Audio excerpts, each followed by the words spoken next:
Bonjour et bienvenue sur cette quatrième masterclass où nous allons parler, en tout cas aujourd'hui, de l'expérience client. En tout cas, les merveilles qu'un parcours client peut réserver à vos consommateurs. J'ai remarqué en formation régulièrement que vous êtes encore trop peu nombreuses à savoir exactement quel est l'impact de votre expérience client et souvent, il n'y a que certaines étapes qui sont, vraiment approfondies et plusieurs, finalement qui sont totalement inconnues ou ne serait-ce que même jamais travaillées.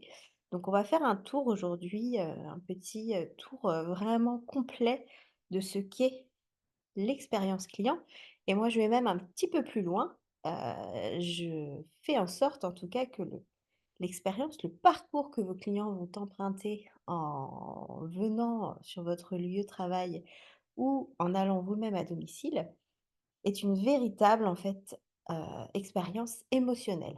Donc on va vraiment aller, dans le détail. On va, découvrir les 7 merveilles, d'un parcours client réussi, toujours en lien évidemment avec votre, personnalité, avec l'image de votre, marque et on va, donc essayer d'approfondir toutes ces étapes. Déjà dans un premier temps, ce que je vous propose, c'est peut-être de définir ce qu'est un parcours client. Aujourd'hui, on en entend énormément parler dans de nombreux domaines, mais concrètement, quelle est la définition d'une expérience client? Eh bien, c'est tout simplement un parcours, donc imaginez-vous vraiment un chemin que le client, en fait, va emprunter et qui concerne un ensemble d'étapes par lesquelles il va passer en tant que consommateur, en tant que client ou utilisateur aussi, tout au long de sa relation avec votre marque, avec vous-même, avec votre lieu.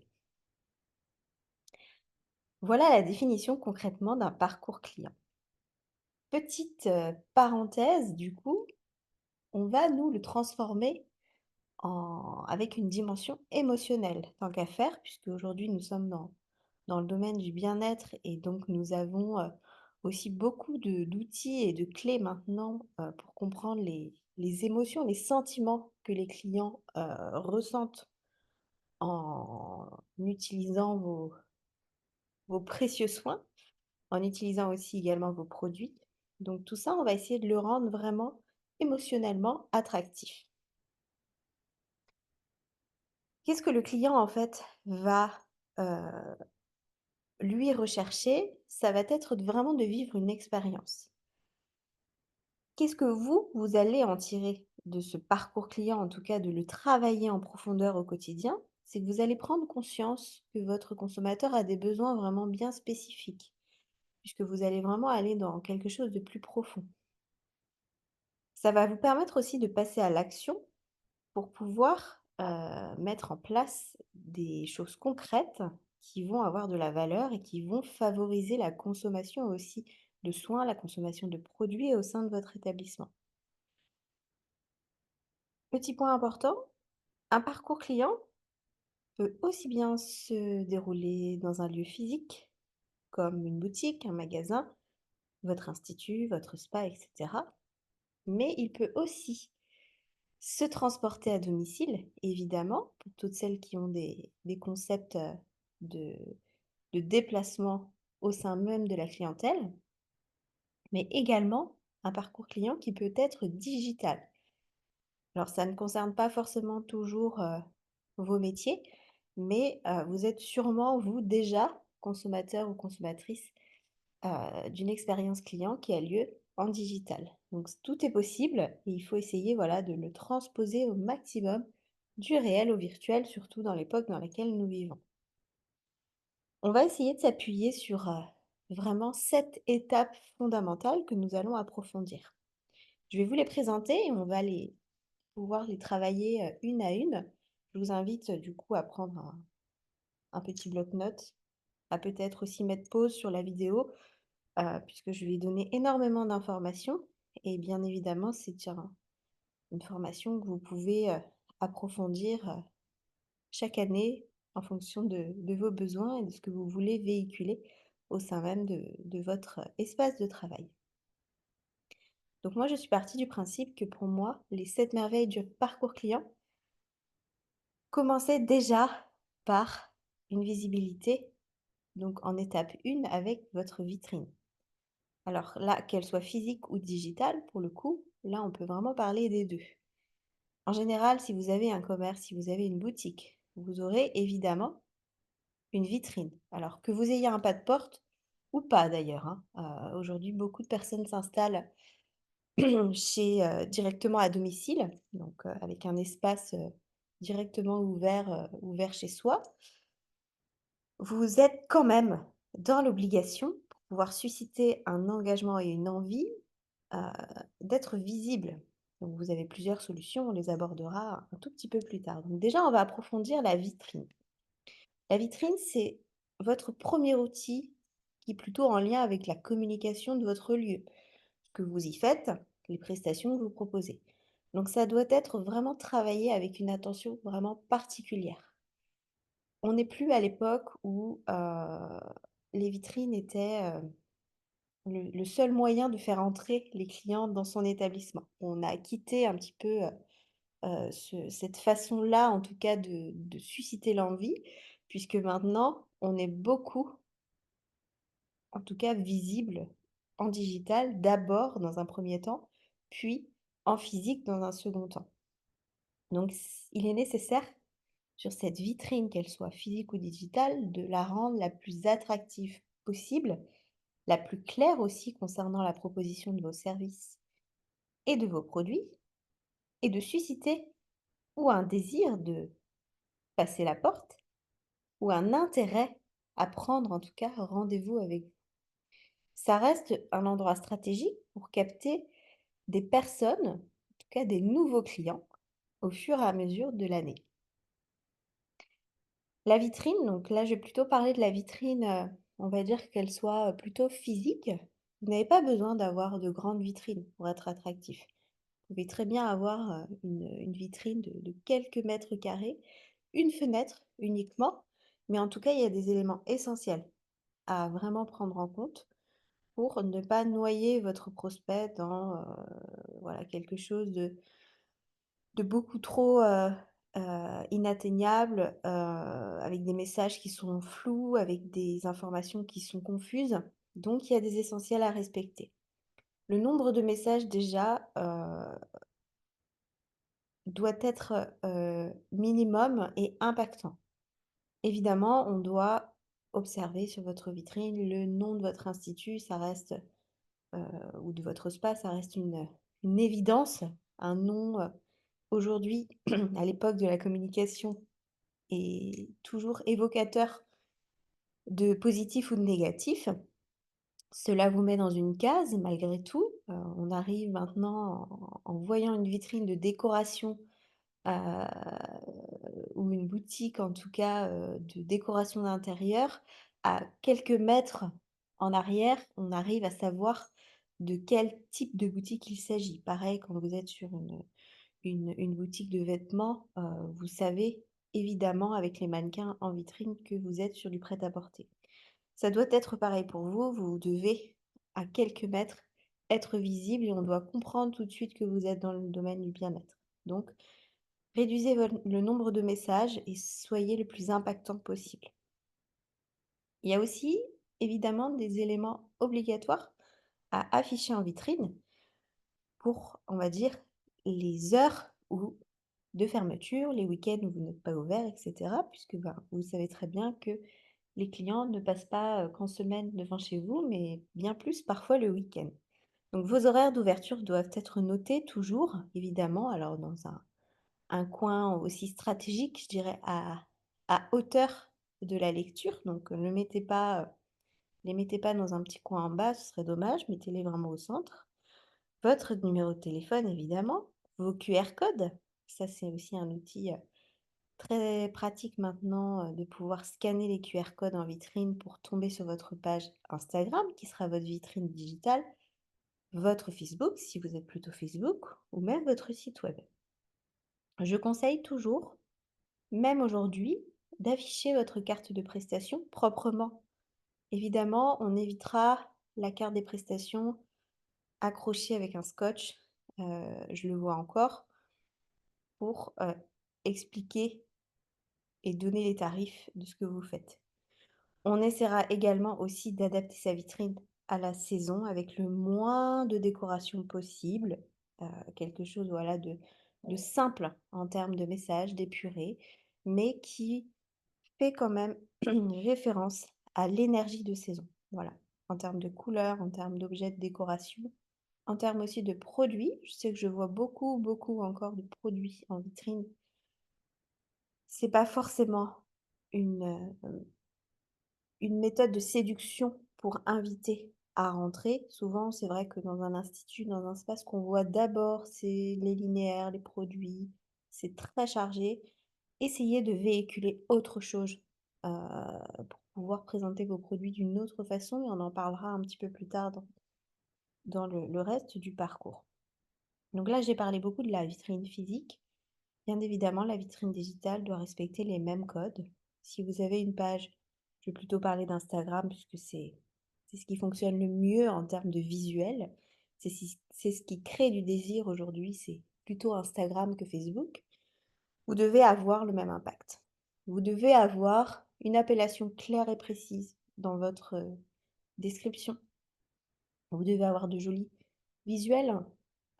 Évitez évidemment les pages Instagram avec beaucoup trop d'infos. C'est vrai qu'aujourd'hui, je le vois aussi beaucoup, beaucoup d'informations, énormément d'informations écrites sur les pages Instagram. Les offres du moment, les remises, les actualités, tout ça, ça reste, chargé en termes de voilà, de d'énergie, c'est pas forcément attractif. Voilà. Instagram, n'oubliez pas que la force d'Instagram depuis toujours, depuis le début, c'est le visuel. Ce sont les photos. C'est la mise en valeur d'un objet, c'est la mise en valeur d'un lieu. Donc soyez vraiment attentifs à ça.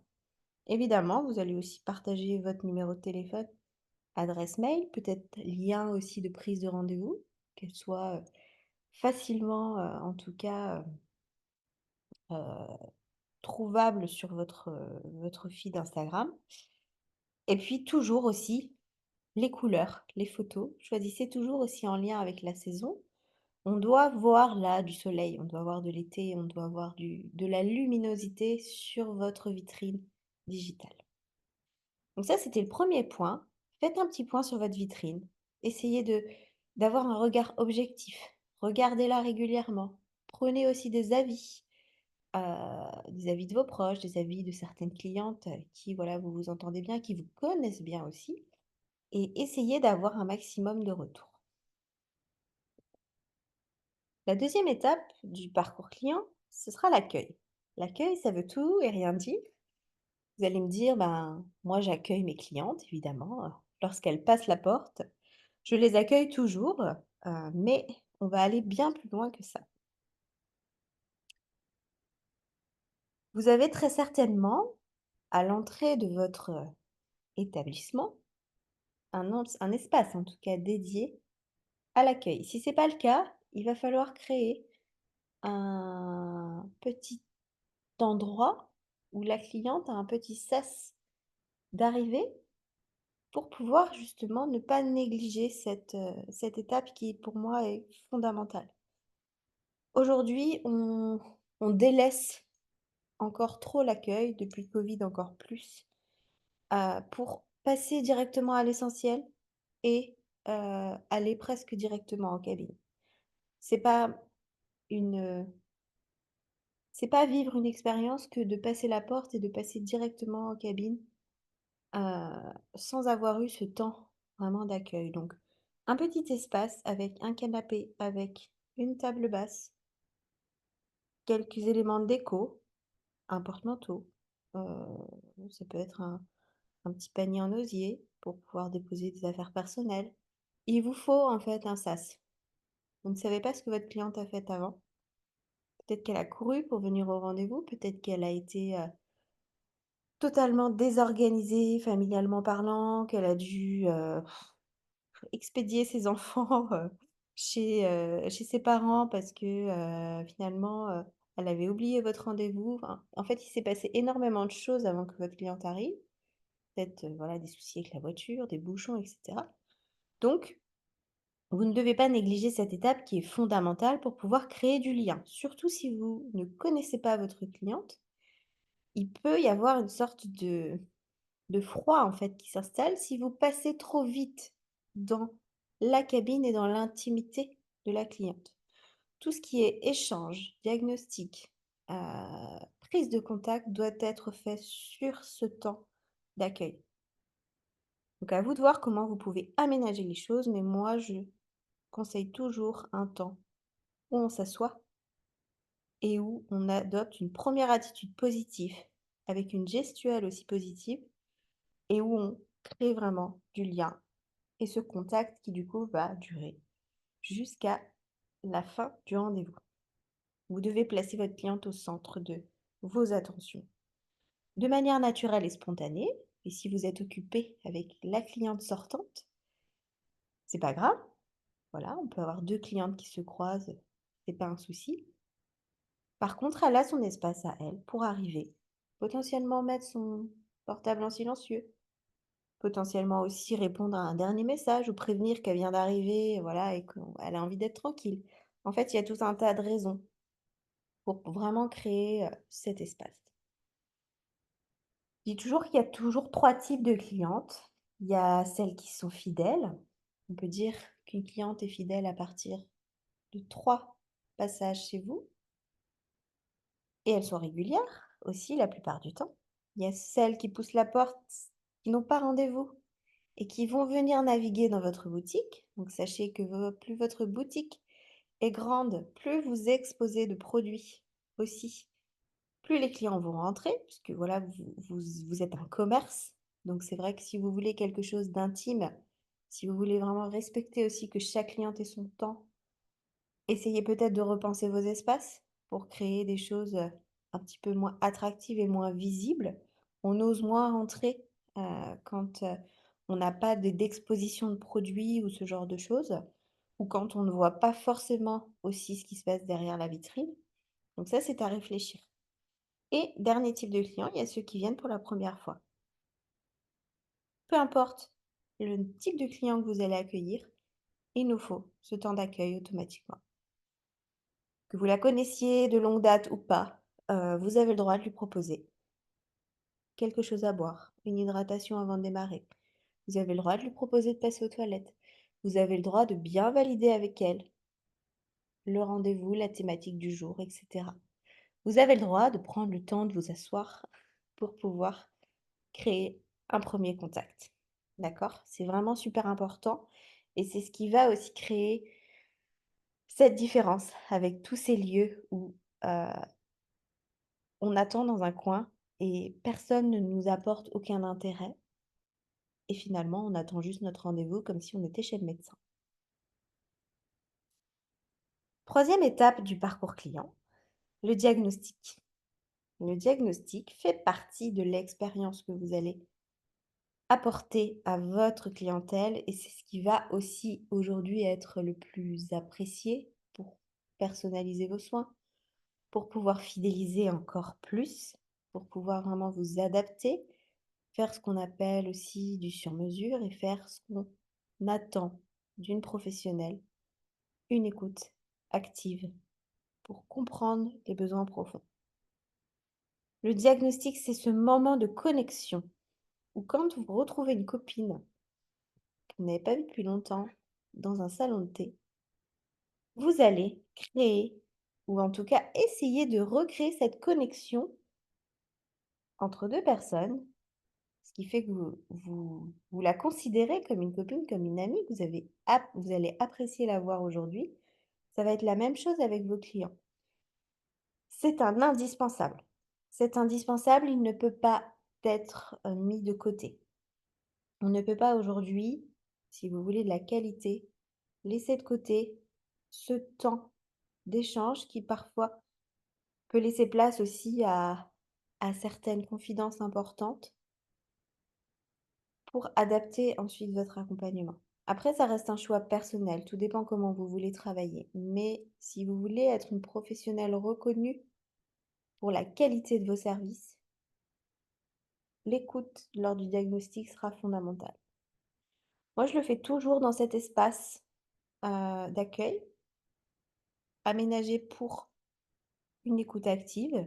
Je ne le fais jamais en cabine, je ne le fais jamais sur le lit de soins, donc quand la cliente est déjà installée. Ça, c'est voilà, ça reste un drapeau, rouge, à chaque fois. La cliente, une fois qu'elle est allongée, qu'elle s'est, dévêtue, qu'elle a enlevé, tous ses artifices, elle n'est plus disposée à vous écouter. Elle va pouvoir se confier, mais elle n'est plus disposée à vous écouter. Vous n'êtes plus en capacité de driver la conversation et vous pouvez très bien passer à côté, voilà, d'un problème important qui aurait nécessité un autre soin aujourd'hui. Donc, un diagnostic se fait sous forme de questions. Aujourd'hui, je ne vais pas l'aborder, mais ça, c'est quelque chose vraiment à travailler plus en fonction aussi des saisons, en fonction, des soins que vous avez envie de mettre en avant en ce moment. Voilà, c'est vous qui savez ce que la cliente a besoin et non l'inverse, et l'environnement dans lequel vous allez le faire va vraiment être très important. Le but, c'est la confiance toujours entre vous et vos clients. C'est à ce moment-là du parcours que le client va faire la différence entre «j'ai été à un rendez-vous» et «j'ai vécu une expérience en allant à mon rendez-vous». Je vais vous partager un petit détail, que j'ai vécu il y a pas très, très longtemps. Je suis allée, essayer, ces soins du coup un petit peu, différents où on n'a pas, voilà, de soins réels, on n'a pas de contact manuel avec la praticienne, mais j'ai fait un bain de flottaison. Voilà, pour le corps, pour l'esprit et cetera. Donc un bain en apesanteur dans un petit bassin, donc saturé en sel pour pouvoir flotter, et donc à mon arrivée, le diagnostic a été effectué dans l'espace d'accueil. J'étais assise, j'ai été accueillie, j'ai été attendue aussi, et là, j'ai pu déposer toutes mes affaires dans des paniers. J'ai pu laisser mes chaussures, on m'a donné des claquettes en échange, et j'ai pu être écoutée. Écoutée et ensuite dirigée vers le vestiaire pour le coup. Beaucoup auraient fait le diagnostic dans le vestiaire, ce qui n'est pas forcément la solution puisque dans le vestiaire, on est sur un objectif d'organisation de ses affaires, de comment je vais finalement, voilà, est-ce que j'ai tout pris? Je suis plus dans l'organisationnel que dans la discussion réelle. J'ai eu confiance, j'ai écouté ce qu'elle m'a dit dans toutes les informations de la séance, de la flottaison, et j'étais totalement attentive à ce qui se passait, en tout cas ce qui allait se passer pour moi, par la suite. Est venu du coup en second temps le vestiaire et cetera, qui était une autre manière, voilà, de travailler. Vous voyez, le diagnostic au niveau du cadre et au niveau du moment est très important. Les objectifs, bah, vous les connaissez de toute façon. Vous allez répondre aux besoins de vos clients, besoins du jour, pas un besoin, d'un rendez-vous qui a été pris il y a 3 semaines, hein. Essayez aussi de réadapter votre accompagnement en conséquence. On va aussi vanter les résultats. Concrètement, on va projeter la cliente sur ce qu'elle va ressentir à la fin du soin, pour pouvoir déjà lui presque infuser le résultat. On améliore la confiance, la relation de confiance. Quand quelqu'un nous écoute, il y a rien de mieux, voilà, il y a rien de pire que de ne pas se sentir écouté ou carrément pas entendu. Moi, il m'est arrivé d'avoir des expériences où on ne m'a jamais demandé finalement pourquoi je venais et on m'a fait le soin. Ça, c'est vraiment raté, c'est quelque chose qui ne marque pas. On valorise aussi sa propre expertise en tant que professionnel, voilà, donc même si on a du mal à parler de soi, il y a un moment donné, si c'est bien amené, vous allez aussi montrer que vous êtes experte sur le sujet. C'est un moyen de fidélisation qui, aujourd'hui, est incomparable, voilà, depuis, le covid, encore plus, et on va pouvoir aussi anticiper le conseil produit et anticiper potentiellement la reprise de rendez-vous derrière. puisque parfois, on imagine prendre rendez-vous pour un soin et finalement, en discutant, on se rend compte que un soin, ça va être un peu juste et que 2, 3, 4 soins seraient judicieux pour pouvoir avoir le bon résultat tant attendu. Donc ça vous déverrouille énormément pour la suite. Quatrième étape du parcours client, c'est le service client. Le service client, c'est ce qui va se passer avant, c'est ce qui va se passer pendant et c'est ce qui va se passer après. Aujourd'hui, on est beaucoup dans le pendant. Le avant est un petit peu délaissé, justement encore plus depuis qu'on a les rendez-vous en ligne, voilà, sur Planity ou ce genre de logiciel.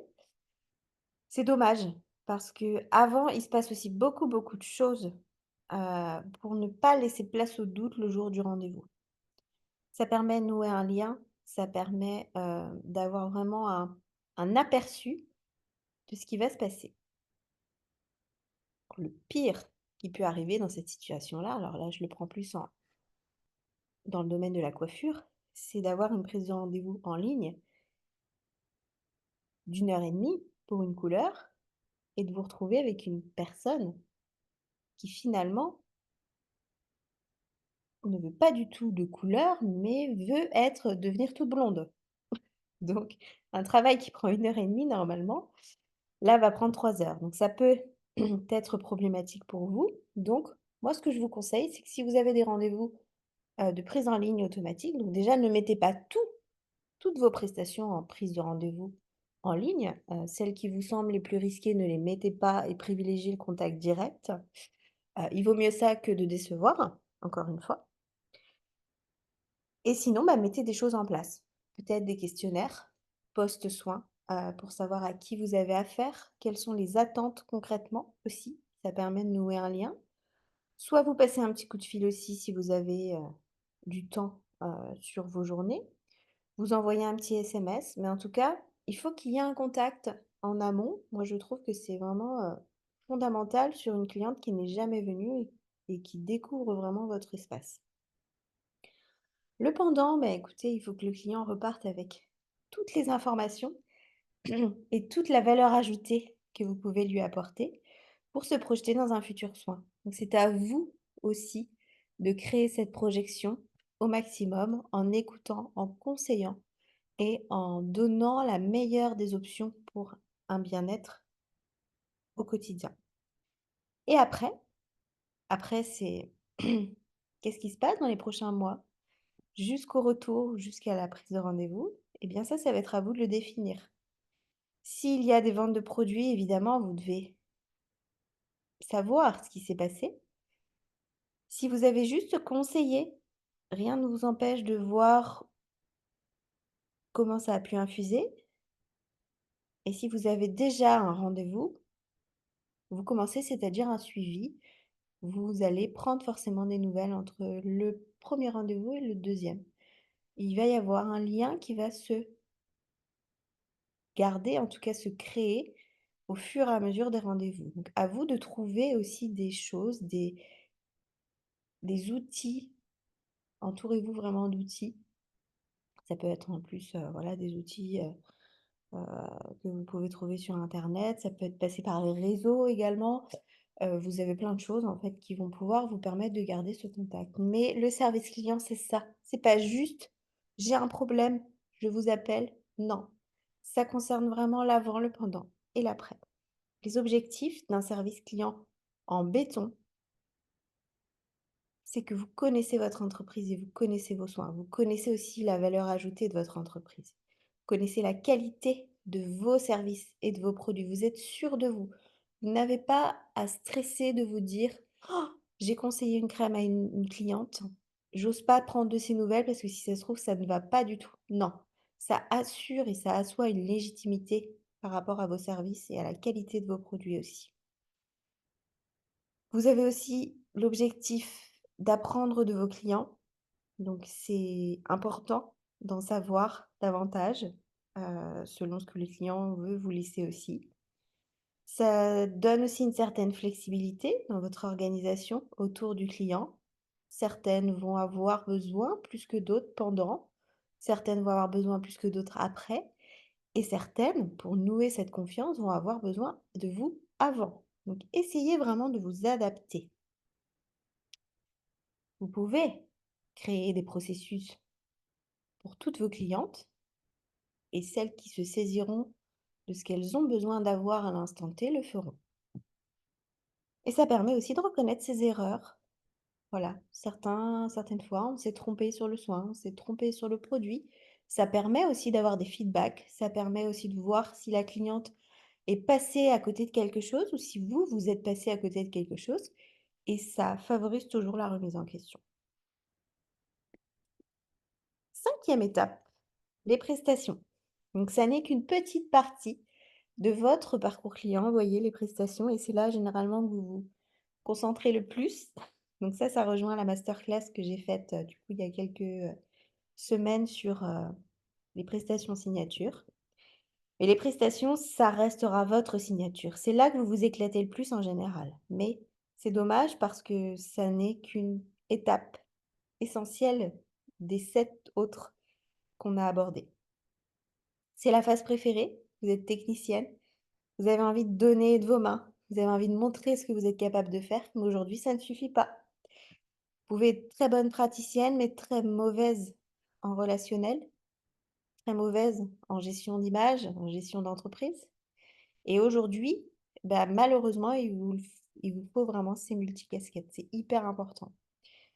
Le client aujourd'hui, en 2025, il va rechercher du résultat. C'est ce qu'on voit beaucoup, hein, avec la naissance de soins vraiment particuliers. On veut du résultat, on veut que ça se voit.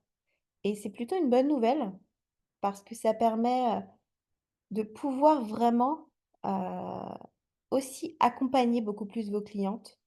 Puisque quand on veut du résultat, eh bien, on l'a rarement en une séance, c'est vrai, hein.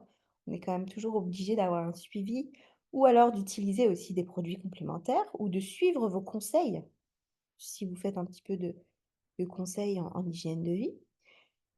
Donc c'est plutôt un moyen de grandir, de vous mettre en avant, de valoriser votre expertise et de faire grandir aussi votre entreprise. Aujourd'hui, on ne consomme plus un soin comme on consommait il y a 10 ans. Juste un massage qui fait du bien une fois de temps en temps. On est vraiment passé dans une dimension totalement différente. Donc la création de prestations signature, on l'a déjà vu dans la masterclass, la dernière fois. Je vous ai déjà expliqué comment faire la différence. En tout cas, il faudra que ce soit, vraiment le plus personnalisé possible et que ça vous ressemble le plus possible. Si vous avez une équipe, c'est totalement, possible. Chaque personne a aussi son ADN et vous êtes, en capacité de pouvoir créer une signature aussi commune à toute l'équipe, en favorisant vraiment l'ADN aussi de chaque praticienne ou technicienne en coiffure, par exemple. Beaucoup sont très doués dans tout ce qui est événementiel chignon. Eh bien, laissez-leur ce plaisir-là, formez-les aussi, devenez vraiment, actrice de l'expertise de vos salariés. Les objectifs de prestation signature, alors évidemment, vous n'allez pas tout créer en signature. Vous pouvez créer des soins avec certaines spécificités, mais vous pouvez par contre créer un accueil d'ouverture et une fermeture de soins globale, commune, qui n'est vraiment spécialisée qu'à votre image, à votre institut. Ça permet de créer de la cohérence entre l'image que vous donnez, encore une fois, dans votre vitrine physique, dans votre vitrine digitale. Et ça crée une cohérence aussi, surtout quand on est plusieurs à travailler au sein d'un même, établissement. Ça permet toujours de se remettre en question, de surfer sur les saisons aussi et d'avoir, en tout cas la qualité au rendez-vous puisque quand on fait quelque chose qu'on a créé soi-même, on baisse beaucoup moins aussi la qualité quand on apprend, un protocole, de marque. Souvent voilà, on sait que à l'apprentissage, il est très bien et puis les semaines, les mois passant, on oublie de faire des choses. Il y a plein de choses qu'on met de côté et ça, c'est jamais bon.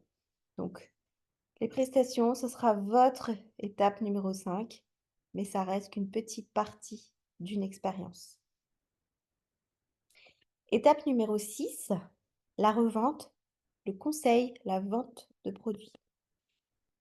La bête noire de toutes les professionnelles, autant en coiffure qu'en esthétique d'ailleurs. Le conseil, la vente, ça reste l'étape la plus switchée, la moins aimée, et la plus challengeante pour beaucoup. Aujourd'hui, il y a peu, d'instituts qui sont rentables au niveau, vente et conseil produits. Donc, ça reste quand même ça fait partie quand même du parcours client. Il faut vraiment être à l'aise avec ça quand vous allez en tant que client quelque part. Forcément, ça fait partie du job, ça fait partie de l'expertise de votre professionnel de vous proposer des conseils supplémentaires en plus des soins. Voilà, il faut être vraiment à l'aise avec ça. Il y a pas besoin de voilà, de se justifier plus que ça. Chaque client est conscient que de toute façon, quand il va quelque part en tant que consommateur, on va lui proposer forcément quelque chose, après avoir réglé sa prestation. Donc voilà, faut il n'y a pas de problème avec ça. Il y a une loi qui existe qui s'appelle la loi de Pareto. Pour toutes les vendeuses ou en tout cas les conseillères qui ne sont pas à l'aise avec ça, il faut vous dire que c'est mathématique. Plus vous conseillez et plus vous allez récolter. C'est évident. On dit que sur 8 propositions de produits, donc on va dire sur 8 clientes, conseillées, voilà, n'oubliez pas que ça fait partie du boulot. C'est la finalité d'un soin, c'est la finalité c'est le début du suivi, c'est le début d'un entretien à la maison. 2 vont réellement être intéressés par vos conseils et potentiellement passer à l'achat. Donc forcément, si dans une journée vous ne proposez qu'à 3 clientes de continuer sur un suivi à la maison, vous avez peu de chances de récolter les fruits. Donc ça reste une proposition automatique pour chaque cliente de conseiller et de donner votre avis sur concrètement, je ne suis plus avec vous, qu'est-ce qui se passe à la maison après? Vous vouliez tel résultat, eh bien moi je vous propose de continuer quand je ne suis plus là. Les soins ayant un coût financier, ça vous permet de continuer à entretenir sans toujours aussi trop régulièrement dépenser dans un soin ou une cure. Si c'est pertinent, si c'est bien amené, si c'est bienveillant aussi, le client y verra un intérêt sur son résultat. Encore faut-il que le résultat soit sa priorité. Voilà, ça se voit au diagnostic et ça doit déjà se déceler en amont. Si votre vente ne se fait pas, c'est ce qui arrive 8 fois sur 10 en général, c'est pas grave. Ça ne veut pas dire que vos conseils ont été mauvais. Ça ne veut pas dire que vous n'avez pas été entendu. Ça veut juste dire que l'impact n'est pas encore, l'objectif. La priorité n'est pas sur voilà, sur cette chose-là en ce moment pour votre cliente. Il peut y avoir plein d'objections. Ce qu'il faut revoir, c'est comment vous clôturez votre vente, pardon, et comment votre discours a été intégralement. Donc ça, c'est plutôt des formations, c'est plutôt des analyses vraiment en profondeur sur de la vente. Et dans tous les cas, c'est pas grave, le prenez pas pour vous, c'est voilà, ça fait partie du job. Vous savez que 8 sur 10 de toute façon n'accepteront pas d'aller plus loin. Donc il faut vraiment être transparent avec ça. Dans le cas où c'est excellent, dites-vous que vous avez été d'excellents conseils. Ça ne se fait pas, mais une graine a été semée malgré tout. Votre client doit repartir avec une fiche, avec potentiellement un échantillon à essayer, mais ça restera dans sa tête pour quelque temps et peut-être qu'un jour, dans les semaines, dans les mois qui suivront, ce sera la priorité numéro une et le client se souviendra de ça. Donc ça, c'est vraiment, voilà, soyez détachés de cette partie-là, mais ça reste une étape importante qui, quand on l'a fait correctement, représente quand même une augmentation de 30 de chiffre d'affaires sur les ventes produits. Quand cette partie numéro 6 n'est pas négligée et est faite vraiment pour finaliser les conseils. Dernière étape de notre parcours client, c'est la prise de congé. Prise de congé, c'est pas très joli, mais vous pouvez dire voilà, le revoir, la partie, vraiment, qui parfois est un peu laissée de côté, où on n'a pas le temps de remercier sa cliente, on n'a pas le temps de prendre, un autre rendez-vous. On laisse sa collègue récupérer l'encaissement. On est déjà, nous, repartis en cabine. Ça casse vraiment une expérience. N'oubliez pas que vous avez noué un lien avec quelqu'un, il s'est passé des choses, il s'est passé, voilà, un flux énergétique, vous avez écouté, vous avez entendu une histoire. Essayez d'aller jusqu'au bout, vraiment pour maintenir ce temps. Donc bah, la solution, c'est de prendre aussi du temps en fin de soin pour pouvoir gérer cette 7e étape qui est quand même fondamentale. C'est aussi important que l'accueil. Lors du départ de la cliente, vous devez vous assurer que l'image du lieu, l'image en tout cas, si vous avez des salariés de l'entreprise, a été respectée. Et vous devez déjà savoir, vous devez déjà connaître la tendance de l'expérience. Alors il y a une phrase évidemment bateau, qui est toujours dire: «Tout s'est bien passé, ça a été». Voilà, essayez d'aller plus loin que ça. Essayez d'aller, questionner vos clientes, mettez en place des petits processus de fin de soin pour, essayer de voir, concrètement ce qui a été le plus apprécié aussi. Ça peut être des petits questionnaires, ça peut être, un petit SMS post, voilà, qui fera partie du service client d'ailleurs en après rendez-vous. Ça peut être un avis Google, ça peut être, voilà, tout un tas de choses, mais ça doit être proposé. Encore une fois, on propose à 10 clientes de mettre un avis, il y en a 2 qui vont le faire. Voilà, toujours cette loi de Pareto. Plus vous allez le proposer, plus vous allez valoriser votre entreprise, valoriser l'image, la qualité des soins et ça va prendre de l'ampleur, ça va faire des petits.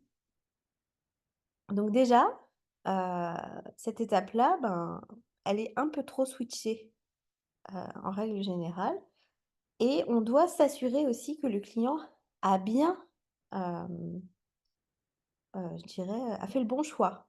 A fait le bon choix de venir vous voir, a fait le bon choix du produit. On doit le rassurer, on doit le féliciter, on doit lui dire qu'on est là pour des conseils supplémentaires, on doit l'inciter à revenir, on doit proposer automatiquement une prise de rendez-vous. Peu importe, si c'est dans 3 mois, si c'est dans 4 mois, si c'est dans une semaine, on doit proposer un rebooking. C'est automatique. N'attendez pas que vos clients rentrent dans des parcours de cure ou rentrent dans des parcours d'ongles, par exemple, où tous les mois on sait qu'il y a un remplissage à faire, ou dans des prestations épilation, par exemple. Reproposez automatiquement de se revoir. Voilà. Vous donnez aussi votre avis et une cliente qui serait plutôt sur du soin, vous irez vraiment conseiller.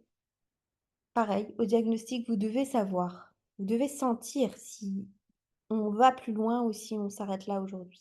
D'accord? Donc le rebooking, le request, il doit être fait automatiquement. Votre confiance est installée et ça doit durer, même si malencontreusement, une collègue prend le relais. Vous devez lui passer les infos. Vous devez automatiquement respecter ces dernières étapes. Donc cette dernière étape, elle est vraiment cruciale. Elle est le début de la fidélisation. Elle est le début du suivi et les 4 R pour vraiment rassurer, remercier, raccompagner et ensuite revoir. Raccompagnez aussi vos clientes. Ouvrez la porte, saluez-les en partant et soyez vraiment avec elles du début à la fin. Nous avons balayé les 7 étapes et les merveilles du parcours client. Émotion, voilà. Si vous arrivez à vous projeter sur chacune de ces étapes, ce que je vous invite à faire, c'est vraiment de lister tout ce que vous faites pour vraiment enrichir chaque étape de votre parcours client. Alors vous pouvez le partager peut-être en commentaire, de cette masterclass sur le canal, privé. On peut aller très, très, très, très loin. Faites-vous confiance, il y a énormément de choses à faire. Je dirais l'exemple le plus concret pour pouvoir vraiment approfondir votre expérience client en expérience vraiment émotionnelle, c'est de regarder ce que font les restaurants, les grands restaurants qui ont, une gastronomie, assez élevée, potentiellement une étoile aussi. Regardez tout ce que les clients font, tout ce que les restaurants, pardon, font pour valoriser l'émotion et je dirais, ils ont aussi eux, un sens, qui est important, c'est le goût, mais pas que. Pensez vraiment aussi à valoriser les 5 sens tout au long de vos 7 étapes. Donc je serais ravie vraiment de voir ce que vous faites, d'étonnant et d'atypique, parce que moi j'aime bien l'atypique. Donc n'hésitez pas vraiment à partager tout ça, sur le canal et j'espère qu'en tout cas cette masterclass vous aura éclairé. C'est un petit aperçu, de la formation parcours client que j'enseigne sur 2 jours, et donc qui vous fait énormément avancer puisque au bout du jour 2 vous avez un parcours client qui est totalement approfondi, personnalisé à votre image et parfois dans des choses, vraiment totalement hors cadre et ça j'adore. Donc voilà, j'espère que ça vous aura aidé et j'ai hâte d'avoir vos retours, aussi sur cette dernière masterclass qui était la dernière de l'été. J'ai vraiment pris plaisir à vous accompagner, tout l'été sur ces 4 thématiques-là. N'hésitez pas à revisionner, c'est des choses qui resteront, en tout cas, avec les liens que vous avez eus sur le canal. Il y en aura d'autres, il y aura énormément de choses qui vont arriver fin d'année et 2026 sur ce canal, pour encore plus, voilà, vous aider, répondre aussi aux problématiques du moment que j'entends, aussi en formation et pouvoir, faire en sorte que vous puissiez vous épanouir et réussir financièrement au sein de vos entreprises. Je vous souhaite une très belle rentrée. J'ai hâte de vous retrouver aussi pour la plupart en formation. Il est venu pour moi le temps de, voilà, de me mettre un petit peu en off sur les 8 prochaines semaines, mais je vous retrouve en tout cas avec plaisir début novembre. Je vous dis à très bientôt et je vous souhaite une, très belle reprise.